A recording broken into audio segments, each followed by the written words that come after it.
O Congresso dos Estados Unidos da América, há algum tempo, aprovou um projeto de lei que libera transmissões de julgamentos em tribunais federais por uma rede pública de televisão e de rádio. Tendo em vista que a aprovação não foi unânime, houve conscientização que essa lei teria vigência por um prazo experimental de validade por 3 anos. Com a comprovação positiva, a lei seria efetivada. As transmissões são feitas pela C-SPAN Cable Satellite Public Affairs Network, uma rede de emissoras de televisão privada sem fins lucrativos, criada em 1979 como um serviço público. Transmitem o dia a dia das atividades do Judiciário, do Congresso e uma vasta programação de interesse público. Fazem transmissões completas de sessões e eventos. No Brasil, ainda não existe um sistema como esse. Agora, de forma inédita, a comarca de Guarulhos, graças ao empenho do eminente magistrado Leandro Bittencourt Cano, que atua no Tribunal do Júri, visando a transmissão direta do julgamento do acusado Misael Bispo, conquistou a simpatia do presidente do Tribunal de Justiça do Estado de São Paulo, desembargador Ivan Sartori, com a condescendência do órgão especial do Tribunal Paulista, do Ministério Público e da Ordem dos Advogados do Brasil, secção de São Paulo, transmitir o referido julgamento ao vivo e no tempo real pelas emissoras de TV sem restrição.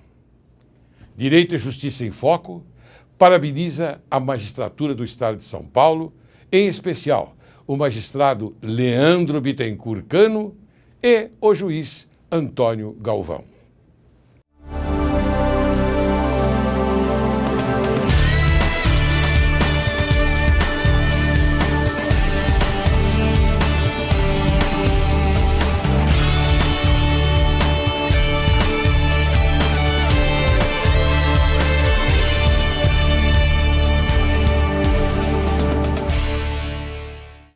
Hoje, Direito e Justiça em Foco tem a honra, o prazer enorme de conversar com o juiz Antônio Galvão.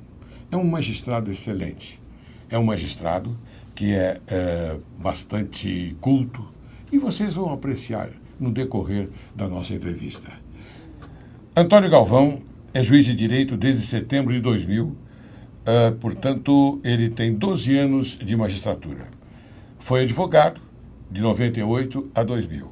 É titular da primeira vara e do Tribunal do Júri de Itapecerica da Serra, desde maio de 2007. Juiz diretor do Fórum de Itapecerica da Serra, sede da Circunscrição Judiciária do Estado de São Paulo, abrangendo as comarcas de Itapecerica da Serra, Taboão da Serra, Embu das Artes, Cotia, Itapevi e os fóruns distritais de Embu-Guaçu e Vargem Grande Paulista.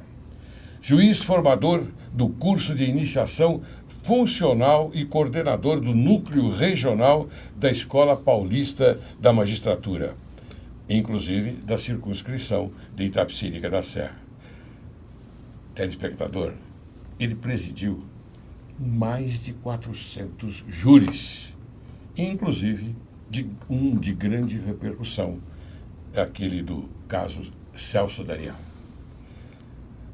Ele procura sempre a transparência, e eu acho que isto é uma questão maravilhosa dentro do Poder Judiciário. A transparência do Poder Judiciário é refletida neste magistrado maravilhoso que é Antônio Galvão. Foi palestrante em painel sobre justiça e imprensa no último curso de iniciação funcional de magistrados da Escola Paulista da Magistratura e autor de artigo no site Conjur, o qual trata da transmissão do caso Mércia. Porque hoje nós vamos conversar com vocês sobre a transmissão ao vivo da televisão de julgamentos do Tribunal do Júri. Como vai, doutor Antônio? Tudo bem? Dr. Laércio, muito obrigado pelo espaço, uma gentileza do senhor o convite aqui para esse nosso bate-papo. Ótimo, olha, eu fico muito honrado de tê-lo aqui, viu, doutor Antônio Galvão. Por que Antônio Galvão? O seu nome é bonito, viu? Seu nome é muito bonito. Antônio Augusto Galvão de França Ristov. Mais uma questão de síntese. Eu procuro ser sintético em tudo, nas sentenças e também ao me apresentar. O Antônio Galvão é uma referência ao nosso Frei Galvão, né? Minha família é do Vale do Paraíba.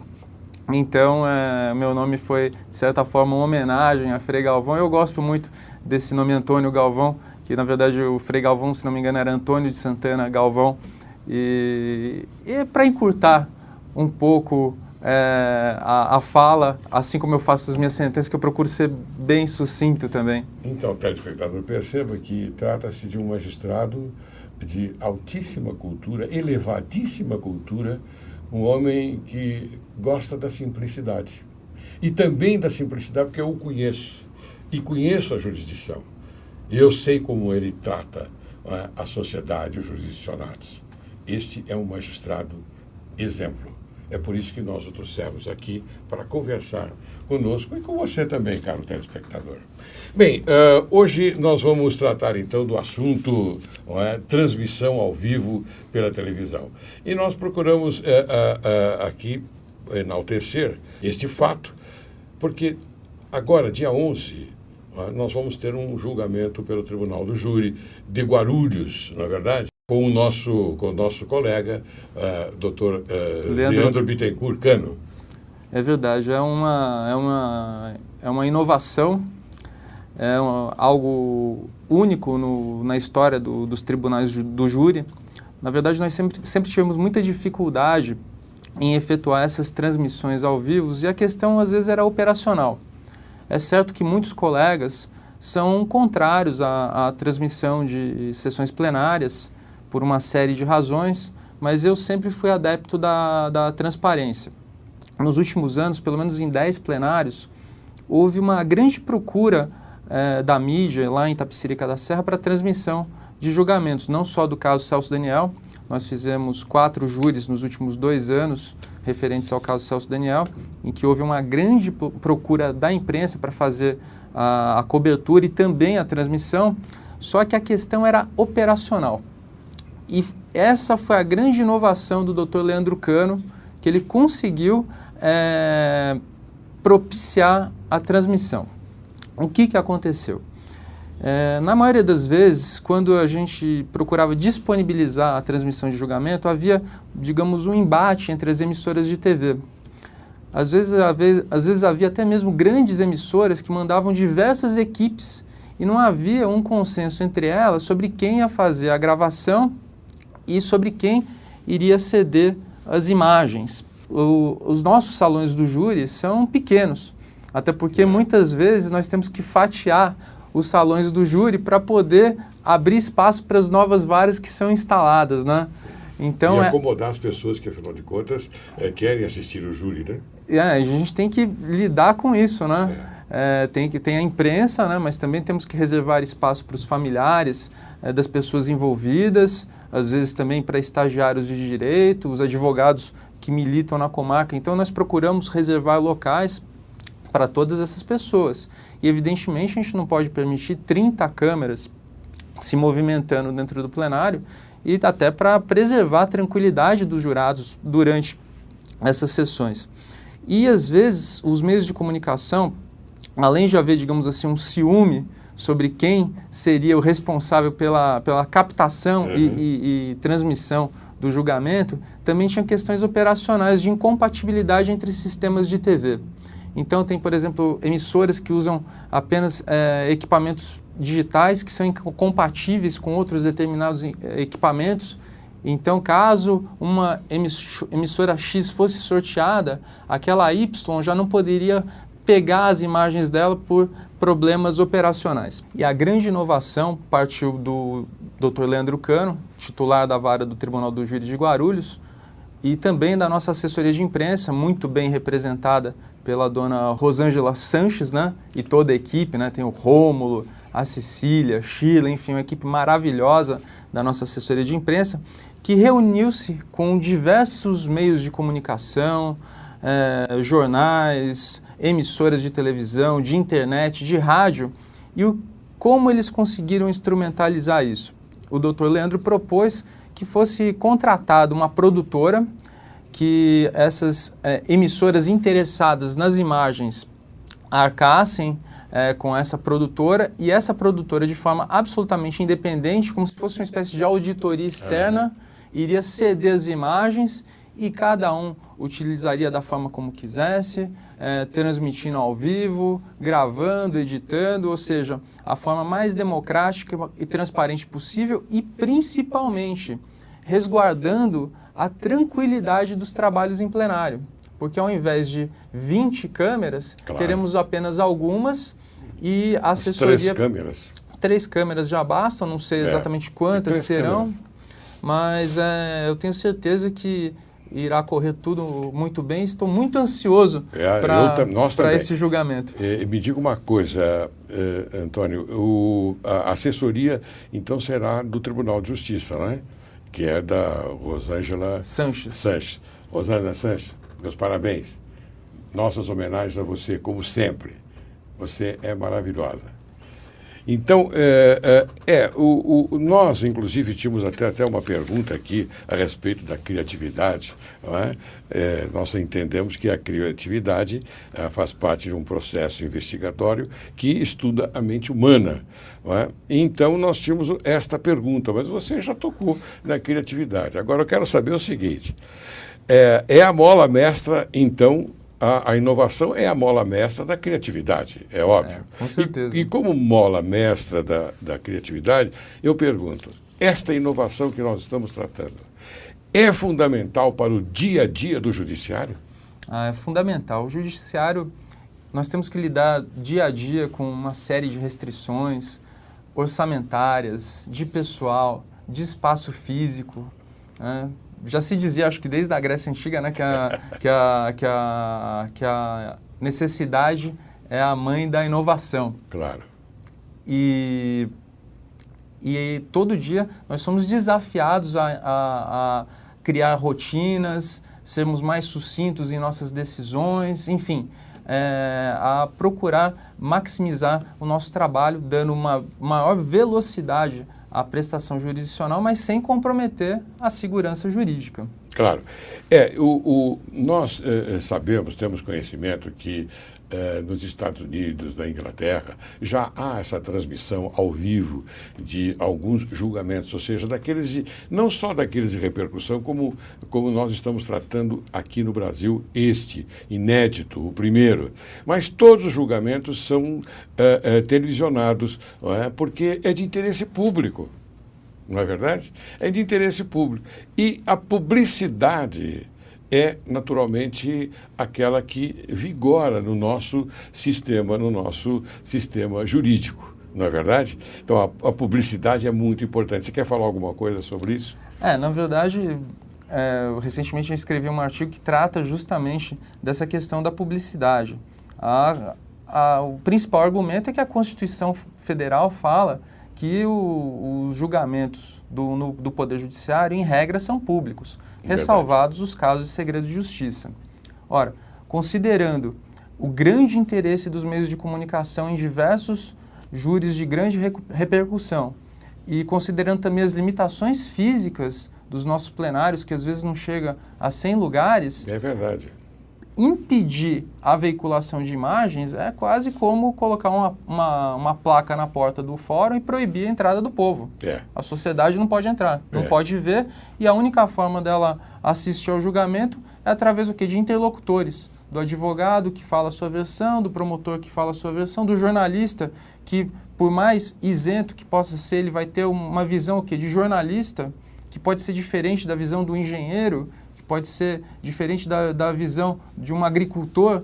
Então, a transmissão vai permitir que cada um tenha a sua própria opinião sobre aquilo que acontece. E se o senhor me permite... Antônio, você aqui é o personagem principal, não é? Obrigado. Aqui você fale à vontade, porque o nosso telespectador está querendo saber esta novidade que acontece no Judiciário Paulista. Muitas pessoas argumentam, contrariamente à transmissão de julgamentos, dizendo que isso atentará contra a dignidade da justiça, que transformará os júris numa espécie de reality show. Mas, na verdade, desde que o Código de Processo Penal foi modificado, autorizando a gravação dos depoimentos, e a gente aproveita até para gravar também os debates nos tribunais do júri, o que eu noto é que tanto promotores, advogados, até mesmo nós juízes, somos mais cautelosos com aquilo que dizemos. Às vezes a teatralidade ela é inerente ao tribunal do júri e não raro há excessos, até mesmo por parte de magistrados.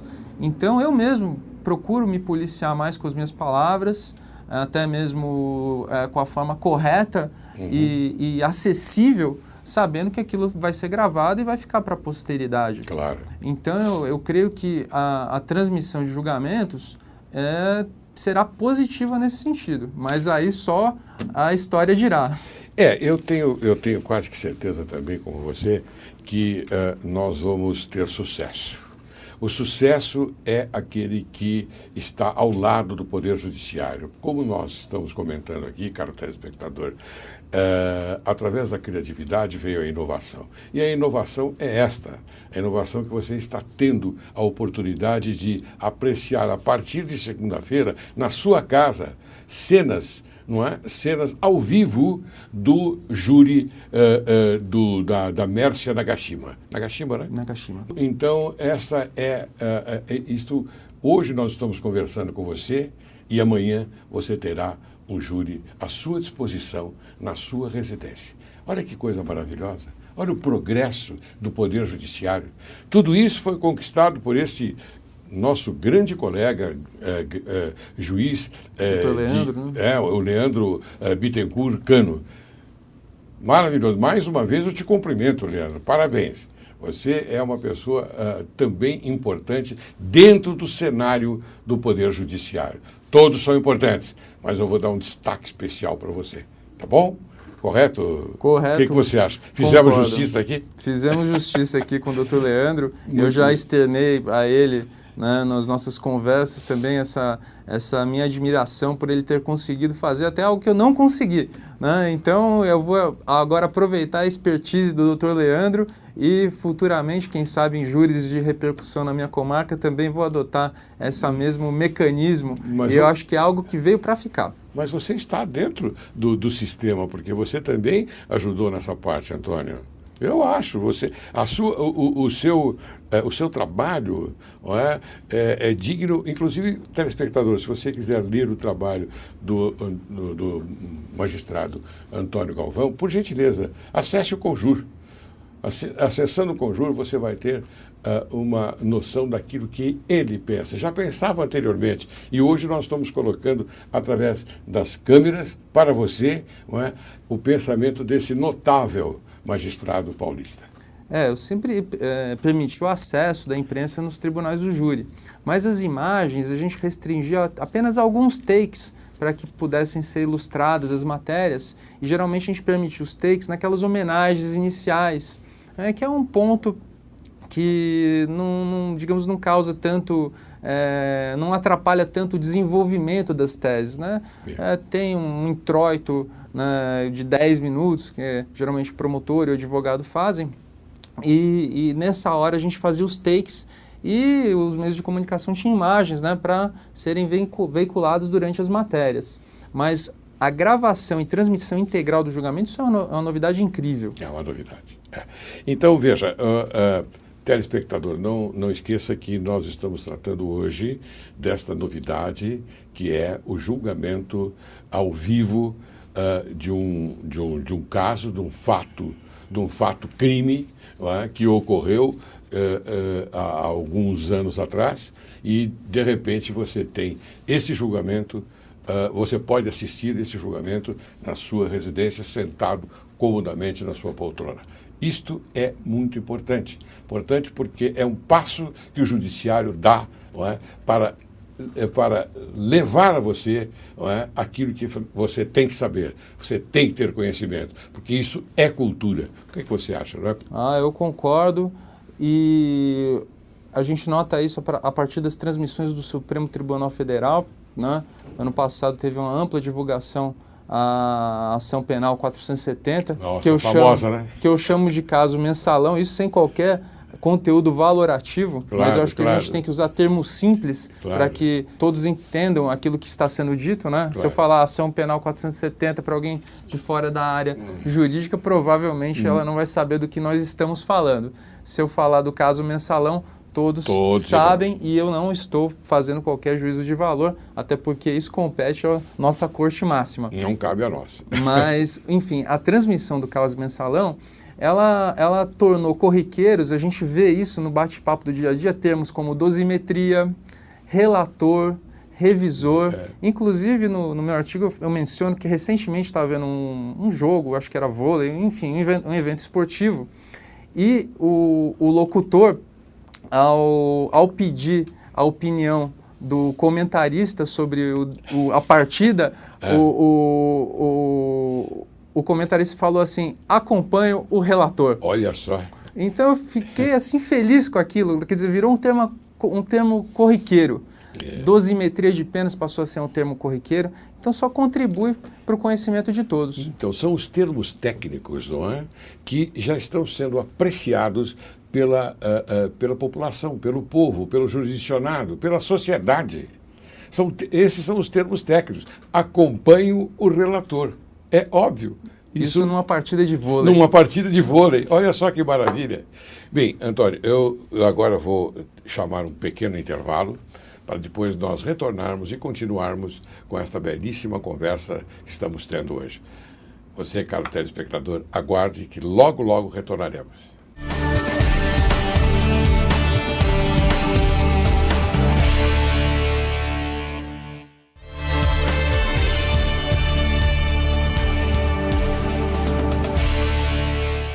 Ao retornarmos, eu pergunto ao Antônio Galvão se ele pode falar alguma coisa para você, telespectador, a respeito do júri. Fale alguma coisa a respeito do júri. Sua experiência, por exemplo, no desenrolar, no desenvolver de um julgamento do Tribunal do Júri. Aproveitando essa transmissão do caso Mércia, eu gostaria só de ressaltar a importância da postura do juiz-presidente do Tribunal do Júri, que dá a tônica do desenvolvimento dos trabalhos, né? Certo. Eu imagino que o plenário vai estar lotado, jornalistas, familiares, curiosos, ou seja, uma energia, digamos, carregada, né? E é muito importante o juiz serenar os ânimos, inclusive no que diz respeito aos jurados, né, que estão ali sob pressão. E, pela minha experiência, o juiz, ao se demonstrar seguro e tranquilo e educado, às vezes um leve sorriso do magistrado ao promotor e ao advogado no início dos trabalhos já dão toda a tônica do que a gente vai ver a seguir, né? Eu entendo que você está querendo dizer sobre a serenidade do magistrado, não é verdade?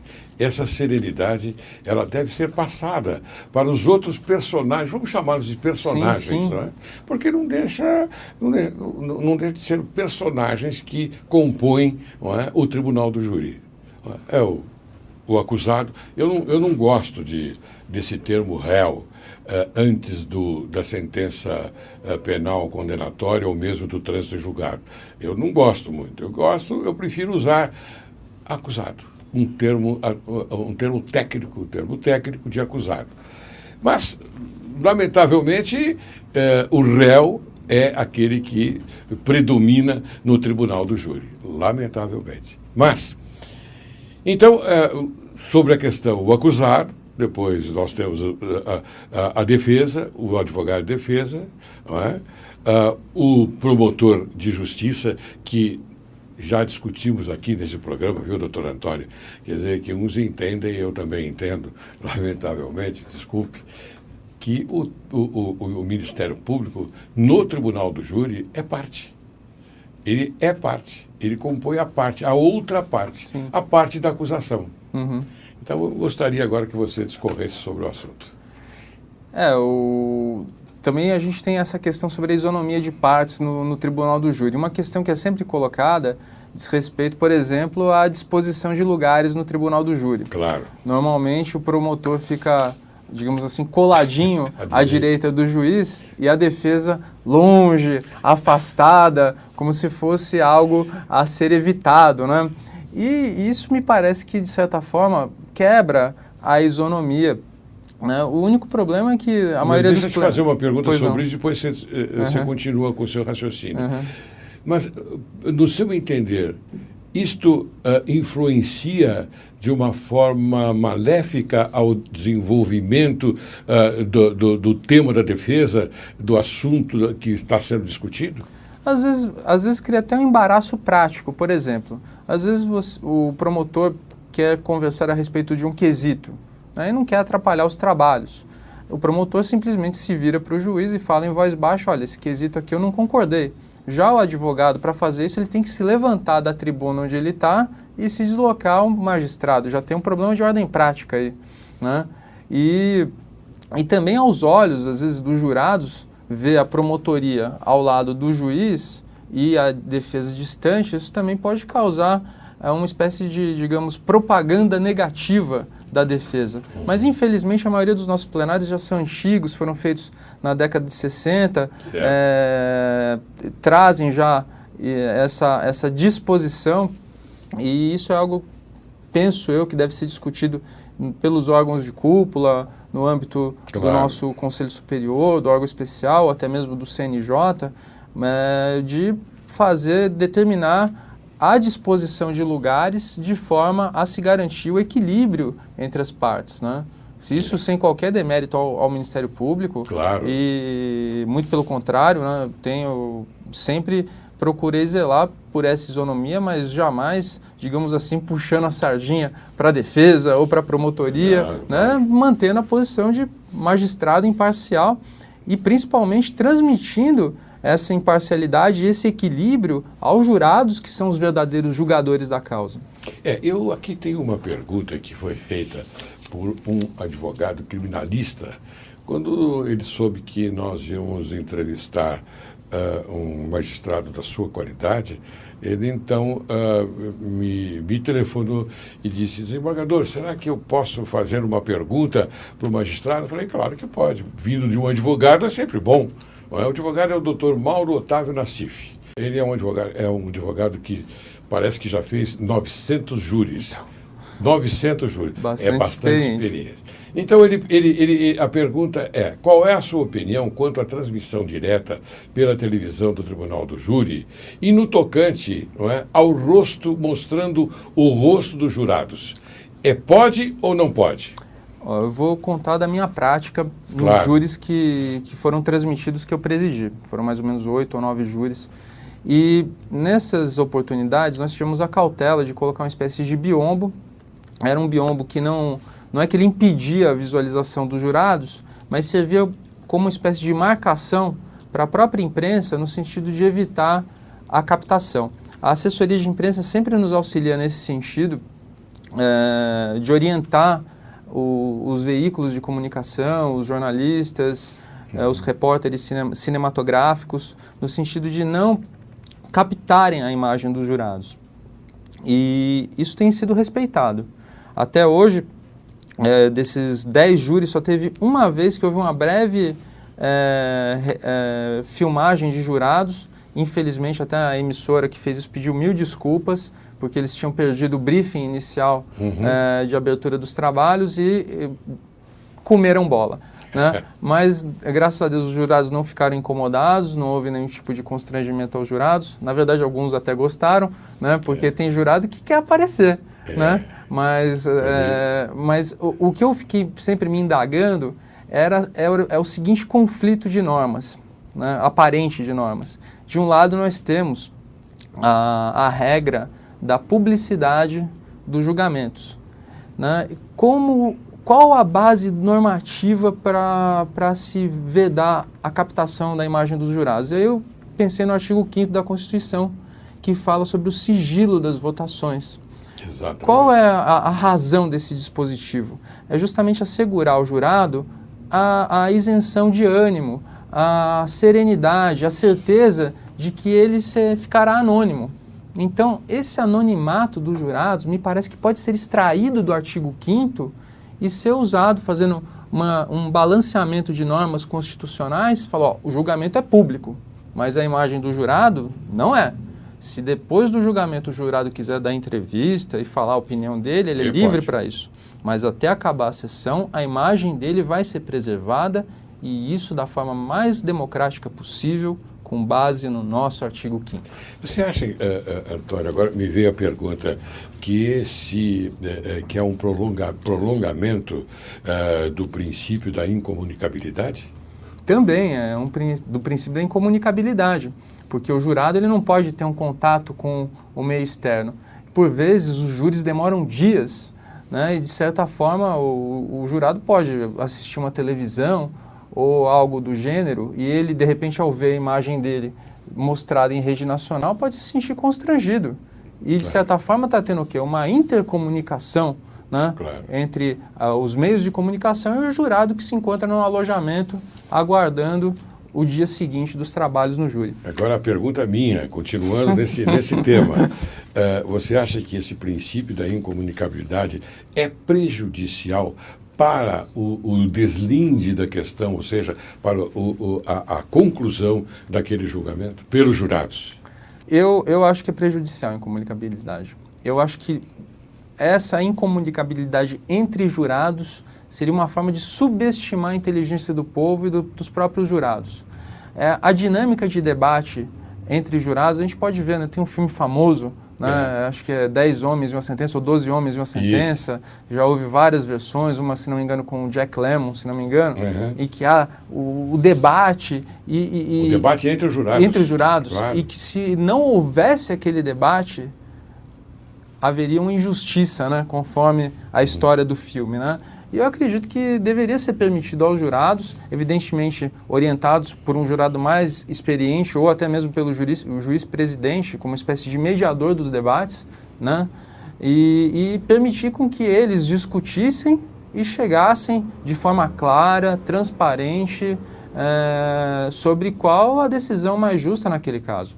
Eu também sou da mesma opinião, porque eu acho que você pode chegar a um consenso sobre aquele fato criminoso, aquele homicídio, vamos falar claramente, conversando. Como nós estamos conversando aqui. Sim, claro. Nós estamos conversando entre nós para informar quem? O telespectador. Então, o telespectador ele está sendo informado de fatos que nós estamos tratando, não é? Que é em benefício da sociedade. É verdade. Não é? Então, eu também acho, dos Estados Unidos, claro, eu sempre pego o exemplo dos Estados Unidos, porque eu já assisti júri lá.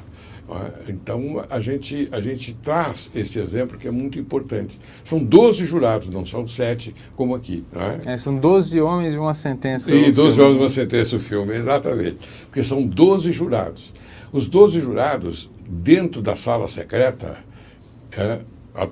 eles, primeiramente, o que eles fazem?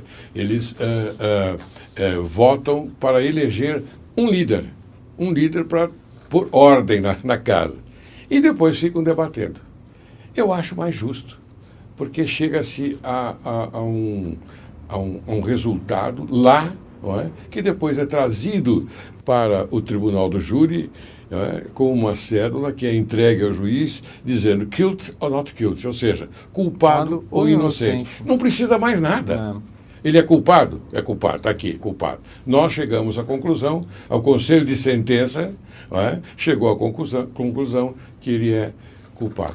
Ele é inocente. O conselho de sentença chegou à conclusão que ele é inocente. E permite uma troca entre o juiz mais experiente, que se de um lado ele tem uma grande experiência, de outro ele às vezes traz alguns vícios.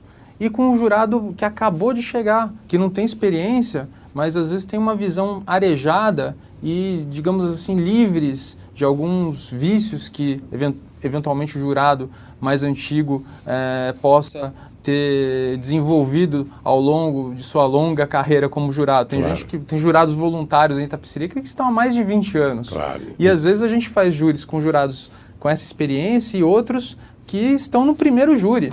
Então, de um lado, o jurado novo, ele areja o ambiente, mas de outro, ele absorve um pouco da segurança do jurado mais antigo e da experiência dele. Então, há uma sinergia, uma troca positiva, né, tanto da falta de experiência, do frescor, com a experiência dos mais antigos, né, no plenário. E tomando uma carona agora no termo que você empregou, Antônio, experiência, eu digo o seguinte, aqueles sonolentos, os jurados sonolentos. Sonolentos. Esses jurados sonolentos, principalmente esses, devem ser alertados pelos outros sobre os fatos que estão sendo tratados. A gente sabe que tem, por exemplo, uma comarca em que o promotor está há mais de 10 anos, que conhece todas as pessoas, um promotor querido. Às vezes o jurado nem presta atenção no que foi dito e vai com o promotor. O promotor pediu a condenação, eu condeno.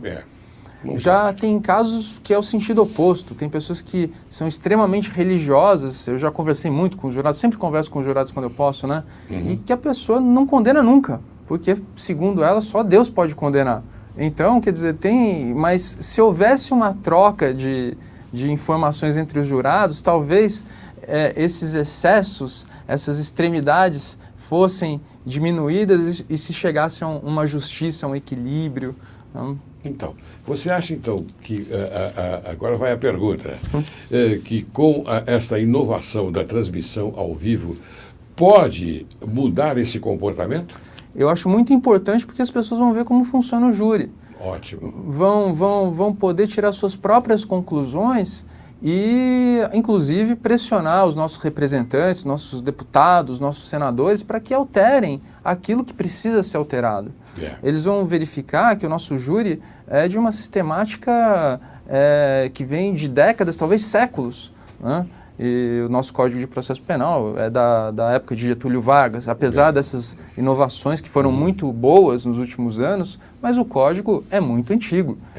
E o Tribunal do Júri, ele carrega esse peso da idade, quer dizer, precisa uma renovação, há necessidade disso. Houve uma tentativa de renovação, mas foi frustrada porque já morreu no nascedouro, né? Recentemente, inclusive até eu tive a oportunidade de conversar aqui com o relator dessa modificação, e inclusive nesta parte onde os jurados se deslocavam a uma sala secreta e conversavam por algum tempo. Aí, então, em determinado momento, eu disse, mas espera um pouquinho, se nós temos o princípio da incomunicabilidade e, de repente, nós soltamos, liberamos, e eles passam a conversar e depois, então, eles retornam novamente à incomunicabilidade, isso parece que não é bom. Então, ou vamos fazer já no início, não é, quebrar esse princípio. Sim. Não é?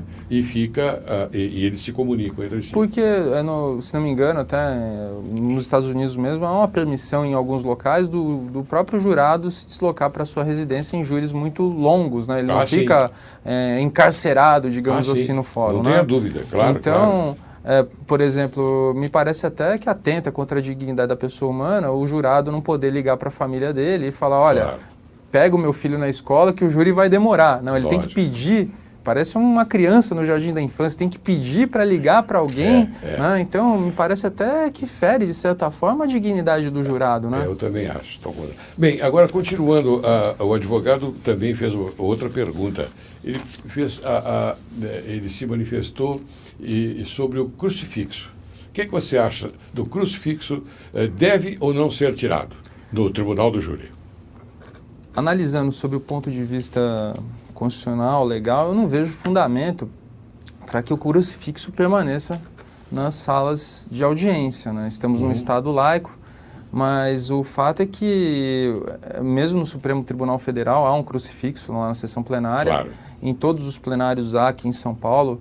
Inclusive o crucifixo de Itapecerica da Serra, ele pertence ao Tribunal de Justiça, né? É patrimônio do Tribunal de Justiça.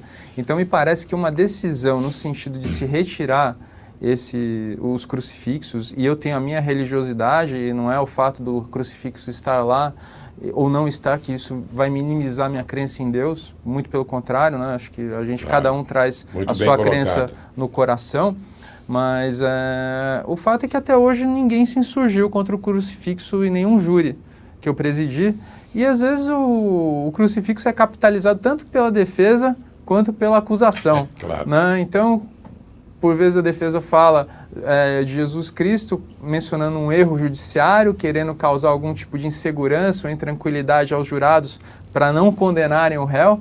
Já o Ministério Público às vezes capitaliza o crucifixo falando, olha, não matarás, enfim.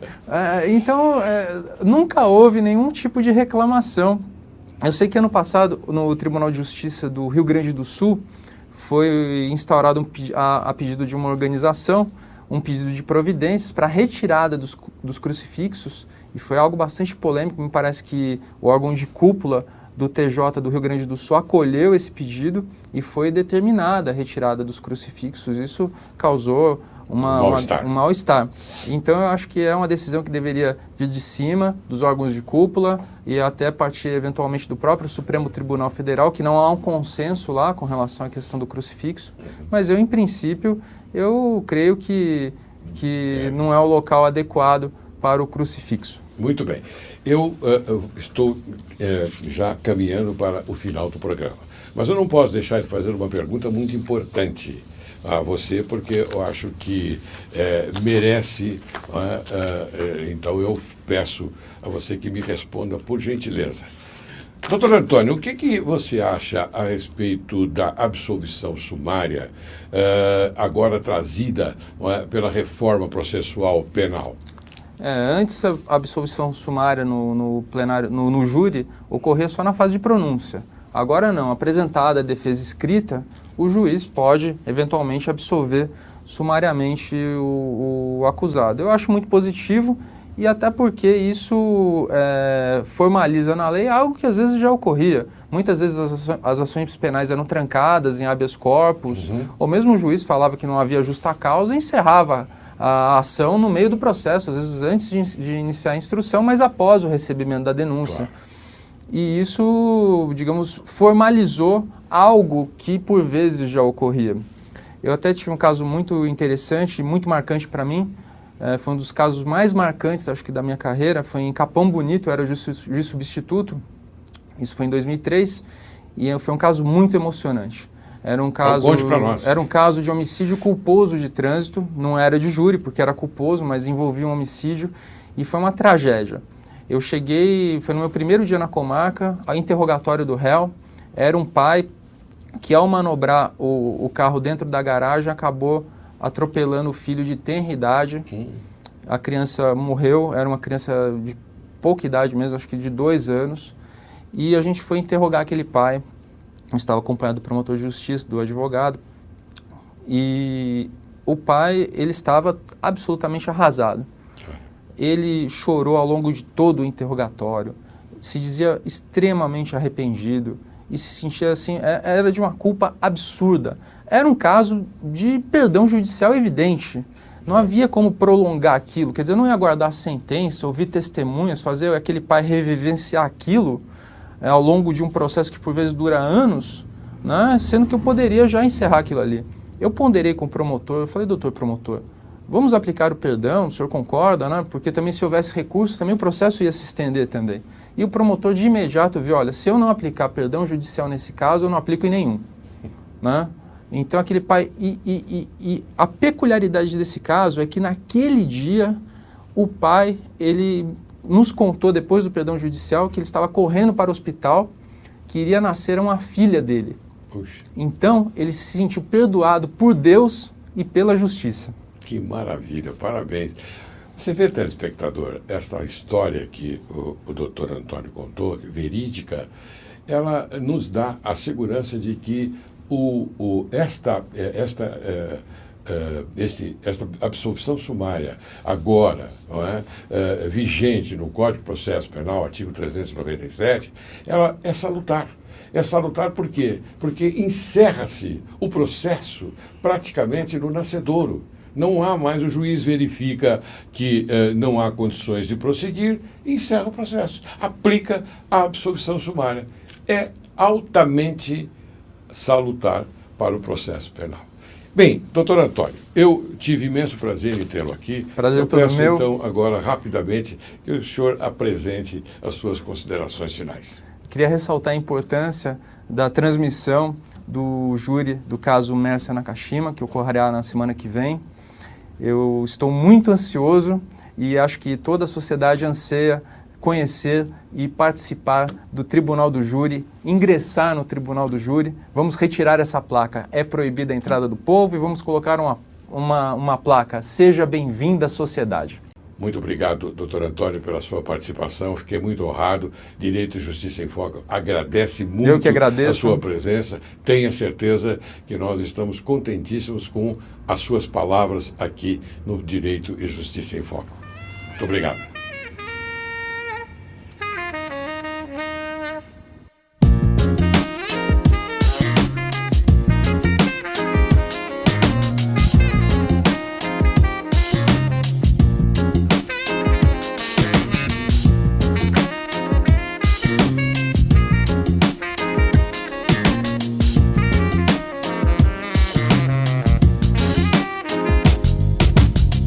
Si ma folie fait ton désespoir,